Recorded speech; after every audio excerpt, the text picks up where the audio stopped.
Bom dia, boa tarde, boa noite. Eu sou o professor Ricardo e este é o Teleeducação. Sejam bem-vindos. Dando continuidade à matéria, à Constituição Federal, retornamos imediatamente, como eu disse na outra aula, ao artigo 16. O artigo 16, ele nos traz o seguinte, que a lei que alterar o processo eleitoral entrará em vigor na data de sua publicação, não se aplicando à eleição que ocorra até um ano da data de sua vigência. Ou seja, gente, se durante, ou melhor, se em qualquer momento o país ele desejar mudar o seu código eleitoral, mudar alguma regra, né, que altere o processo eleitoral, ela vai imediatamente entrar em vigor. Porém, a eleição que ocorra até um ano da data de sua vigência não vai sofrer nenhum efeito desta lei. Tranquilo, gente? Ok, então vamos mudar agora. Vamos para o título 3 da Organização do Estado, capítulo 7 da Administração Pública, seção número 1, Disposições Gerais. Nós vamos aqui falar sobre os princípios da administração. Geralmente falando, é o princípio da legalidade, mais da legalidade administrativa. Nós já estudamos o princípio da legalidade do cidadão comum, onde ele não poderá fazer ou deixar de fazer nada que não esteja previsto em lei. Agora nós vamos estudar sobre a administração pública. O artigo 37, ele nos traz o seguinte: a administração pública, direta ou indireta, de qualquer dos poderes da União, dos Estados, do Distrito Federal e dos municípios, obedecerá aos princípios de... Então, gente, legalidade, impessoalidade, moralidade, publicidade e eficiência. Esses são os princípios da administração. Vamos estudar cada um deles. Então, vamos lá. Princípio da legalidade. Enquanto o cidadão comum, ele não fará nada, ou ele não deixará de fazer, ou vai fazer alguma coisa por imposição, a não ser que esteja transcrita em lei. A administração pública, ela só pode fazer o que está previsto em lei. Ok, gente? Obedecendo obrigatoriamente à nossa legislação. Então, esse é o princípio da legalidade. O ato administrativo, ele tem que ser revestido de legalidade, ele tem que ter uma previsão legal. Então, obrigatoriamente, tem que existir um regramento, uma lei que determine a administração tomar aquela medida. Se não existir lei, a administração não está amparada pelo princípio da legalidade. Impessoalidade. Princípio também muito importante. Então, a administração pública, ela não pode realizar um ato que seja pessoal, ou que seja para beneficiar um familiar, um amigo. Ela tem que ser genérica, de âmbito geral. Nunca ela tem que buscar a pessoa de alguém. Ela tem que ser impessoal. Então, isso é um princípio muito importante que está estampado na nossa Constituição, no seu artigo 37. O próximo princípio é a moralidade. Moralidade, gente, tem a ver com o costume, o que a sociedade aceita naquele momento. Então, o que a sociedade aceita agora? Então, o ato administrativo ele tem que ser revestido pela aceitabilidade da sociedade. O que antes não era aceito, hoje pode ser aceito, ou vice-versa. Então, isso está amparado pelo princípio da moralidade. Publicidade, gente. Todo e qualquer ato administrativo ele tem que ser público. Nós vamos ver aí, principalmente na Constituição Estadual, que o mecanismo para dar publicidade a um ato administrativo é um diário oficial, ok? É um dos mecanismos. Então, todo ato administrativo que seja legal, ok? Que seja impessoal, que seja moral, ele tem que ser também publicado, ele tem que dar publicidade para que todos tenham conhecimento. E eficiência? né? O princípio de eficiência quer dizer que o Estado ele tem que buscar, através de mecanismos, a eficiência do ato administrativo. Ele tem que ter uma finalidade, ele tem que ter um objetivo. Não é simplesmente porque o administrador quer. Não. Tá, o ato é legal, né? O ato é impessoal, é moral. Já tornei ele público, porém ele não tem nenhum objetivo, não tem nenhuma finalidade, então está ilegal esse ato administrativo. Então, o princípio de eficiência é que o Estado ele tem que ter uma finalidade e um objetivo. E para vocês não esquecerem, porque isso é muito importante, gente, existe uma sigla que é usada muito em concurso, que é: eu preciso lembrar de quais são os princípios administrativos. Então eu venho aqui, ó. L, de legalidade. I, de impessoalidade. Que? M, moralidade. A letra P, de publicidade. E finalizando, a letra E, de eficiência. Juntando tudo, para a gente guardar na hora da prova, LIMPE. Legalidade, impessoalidade, moralidade, publicidade e eficiência. Tranquilo, gente? Obrigado. Vamos para outro assunto. Então, o artigo 37, ele traz para nós os princípios da administração pública. E nós temos também o número 1 do artigo 37, que ele fala sobre cargos, empregos e funções públicas são acessíveis aos brasileiros que preencham os requisitos estabelecidos em lei, assim como os estrangeiros na forma da lei, são os naturalizados. Ok, gente? A investidura em cargo ou emprego público depende de aprovação prévia em concurso público, que os senhores e senhoras têm esse objetivo, de provas ou de provas e títulos. O que é isso? Prova é a prova escrita. Você vai sentar lá, vai participar do certame, onde você vai responder as perguntas que foram enquadradas naquele concurso. Isso é concurso público de provas. E de provas e títulos, por exemplo, além da prova escrita, é exigido que o senhor ou senhora seja bacharel em educação física. Então, além da prova, eu tenho que apresentar um título, que é o meu diploma, o meu certificado de conclusão do bacharelado de educação física. De acordo com a natureza e a complexidade do cargo ou emprego, na forma prevista em lei, ressalvadas nomeações para cargo em comissão, declarado em lei de livre nomeação e exoneração.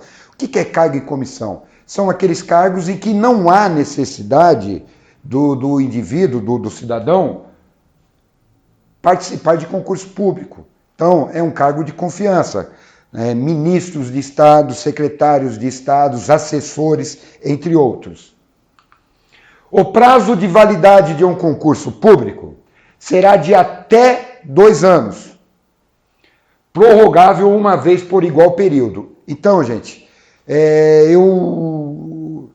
uma empresa, uma autarquia pública, ela edita um concurso e põe a validade dele de até 2 anos. Quando a gente fala em até, pode ser menos? Pode ser menos. Mas quando for prorrogável, vai ser pelo igual período. Tranquilos? Durante o prazo improrrogável previsto no edital de convocação, aquele aprovado em concurso público de provas ou de provas e títulos será convocado com prioridade sobre novos concursados para assumir cargo ou emprego na carreira. Então, gente, tem um concurso com validade de 2 anos, ok? Prorrogou para mais 2 anos, só que durante esse interim nasceu um outro concurso. Então, quem já fez um concurso que tem o prazo improrrogável previsto nesse edital, ele vai ser chamado para assumir, para tomar posse do seu cargo, com prioridade sobre novos concursados. Tranquilo, gente? Aqui ele fala sobre as funções de confiança que a gente elencou ali atrás. As funções de confiança. exercidas exclusivamente por servidores ocupantes de cargo efetivo e os cargos em comissão a serem preenchidos por servidores de carreira, nos casos e condições e percentuais mínimos previstos em lei, destinam-se exclusivamente para quê? Apenas para atribuições de direção, chefia ou para assessoramento. Ok, gente? É o que a gente falou lá.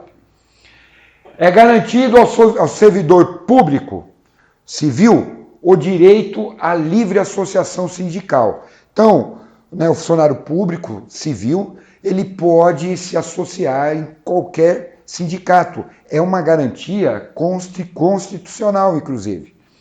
O direito de greve, funcionário público tem direito de greve? Tem, o civil, ok? O direito de greve será exercido nos termos e nos limites definida em lei específica. Nós temos uma lei específica que fala sobre o direito de greve. A lei estabelecerá os casos de contratação por tempo determinado para atender à necessidade temporária de excepcional interesse público. Então, surgiu alguma novidade que há necessidade de uma contratação imediata. Então, eu posso fazer essa contratação direta sem a existência do concurso público, porque ela é excepcional e há um interesse público. E também é temporário, é durante um certo tempo, ok? Só que aí a lei vai estabelecer. Tranquilo, gente? Acumulação remunerada de cargos públicos. Eu posso ter quantos cargos públicos? 1, 2, depende, gente. Vamos lá. É vedada a acumulação remunerada de cargos públicos, remunerada, onde percebe vencimentos. Exceto, então se tem o exceto, então eu posso ter mais do que um emprego público. Exceto quando houver compatibilidade de horários. Então, eu estou numa escala 12/36, então um dia eu trabalho, outro dia eu folgo, outro dia eu trabalho. Nesta folga eu posso exercer, então, porque vai ter uma compatibilidade de horários. Mas não é só isso. Observado em qualquer caso disposto no inciso 11. Vamos lá. De 2 cargos de professor. Então eu posso ter 2 cargos públicos de professor. Cargos remunerados. O que eu tenho que prestar atenção? Compatibilidade de horário. De um cargo de professor e um outro, técnico ou científico. Então, eu posso exercer um cargo técnico na administração pública e também, concomitantemente, obedecendo o horário, um cargo de professor. De 2 cargos ou empregos privativos de profissionais de saúde, com profissões regulamentadas. Então, o indivíduo ele é enfermeiro. Eu posso participar de 2 empregos públicos, ok? A minha profissão, ela tem que estar regulamentada. O enfermeiro tem o Corém, então eu tenho que estar regulamentado junto ao Corém. Então eu posso ter 2 cargos ou emprego privativo de profissionais de saúde. Tranquilo, gente? A proibição de acumular cargos estende-se a empregos e funções e abrange autarquias, fundações, empresas públicas, sociedades de economia mista, suas subsidiárias e sociedades controladas direta ou indiretamente pelo poder público. Tranquilo, gente?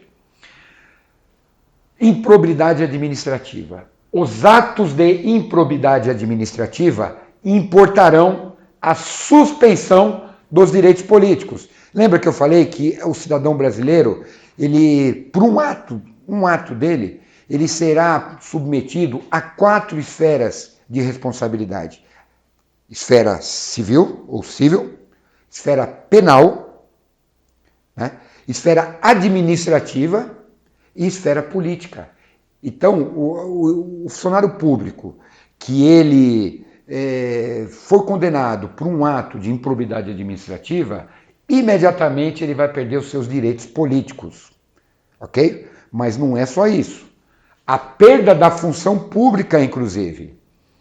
A indisponibilidade dos seus bens. e o ressarcimento ao erário, aos cofres públicos, na forma e gradação previstas em lei, sem prejuízo da ação penal cabível. Então, gente, um funcionário público que for condenado por improbidade administrativa, além da pena penal, quais são as outras? Vamos lá. Ele vai ter o seu direito político suspenso, vai ter a suspensão do direito político, ele vai perder a sua função pública, ele vai ser decretado a indisponibilidade de seus bens, ok? E ele vai ser obrigado ao quê? Ressarcir os cofres públicos, o erário público. Tranquilo, gente? A lei estabelecerá os prazos de prescrição para ilícitos praticados por qualquer agente, servidor ou não, que causem prejuízos ao erário, ressalvadas as respectivas ações de ressarcimento. Causou prejuízo, vai ter que devolver ao cofre público. As pessoas jurídicas de direito público e as de direito privado prestadoras de serviço público responderão pelos danos que seus agentes, nesta qualidade, causarem a terceiros. Então, uma empresa de água, por exemplo, empresa que fornece luz, os seus funcionários, se causarem dano, a empresa é responsabilizada. Assegurado também o direito de regresso contra o responsável. Então vamos supor, policial militar, ele causa algum dano a um cidadão. Aí vai ter o devido processo legal, foi comprovado que o dano foi causado realmente pelo policial, o Estado ele vai ressarcir esse dano a esse cidadão. Porém, o Estado tem garantido o direito de regresso. O que é isso? O Estado entra com uma ação contra o funcionário público para receber. Primeiro ele paga, depois ele vai receber do funcionário público, através do devido processo legal. Bom, gente, o artigo 38 da Constituição, ele traz a seguinte definição: ao servidor público da administração direta, autárquica e fundacional, no exercício de mandato eletivo, aplicam-se as seguintes disposições. Então, o funcionário público, quando for eleito a algum cargo público, né, no caso, vereador, prefeito, governador, presidente, tratando-se de mandato eletivo federal, estadual ou distrital, ficará afastado de seu cargo, emprego ou função. Então, o indivíduo ele é deputado estadual, porém ele também é funcionário público. Então, durante o mandato eleitoral dele, ele vai ser afastado do emprego público, ok? Investido no mandato de prefeito, e somente prefeito, será afastado do cargo, emprego ou função, sendo-lhe facultado optar por sua remuneração. Ou seja, eu ganhei para prefeito de uma cidade, porém eu sou funcionário público, então eu posso ficar afastado desse emprego público, exercer o meu mandato, porém eu posso optar em receber do meu cargo público ou receber como prefeito, nunca os dois. A opção ela é clara. Tudo bem, gente? Bom, nós passamos aí pelo artigo 5º, artigo 37, artigo 38. Na próxima aula a gente vai falar sobre a segurança pública. Muito obrigado. Não esqueçam de fazer a leitura de tudo que a gente já viu. Até mais, gente. Boa sorte.